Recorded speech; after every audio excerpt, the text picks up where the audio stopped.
আসসালামু আলাইকুম ভাই। আমি একটা ভিডিও নিয়ে আসলাম। এই চার্জারটা 60 ভোল্টের চার্জার। এটাতে হলো সমস্যা হচ্ছে ফুল চার্জ দেখায়, চার্জ নেয় না। লাইন দিলে চার্জ নেয় না, ফুল দেখায়। এই চার্জারটার সমস্যা হচ্ছে এইখানে একটা আইসি আছে। এই আইসিটা, এটা হলো অটো আইসি। এই আইসিটা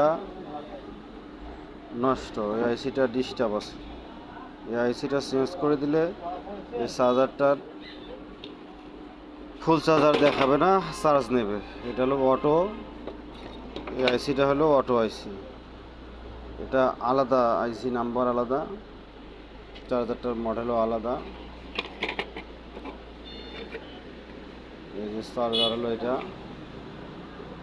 যদি কারো এরকম চার্জারের সমস্যা হয়ে থাকে, ফুল চার্জ দেখায়, চার্জ নেয় না, তাহলে অন্য কোথাও হাত না দিয়ে এই আইসিটা চেঞ্জ করে দেবেন। ধন্যবাদ সবাইকে।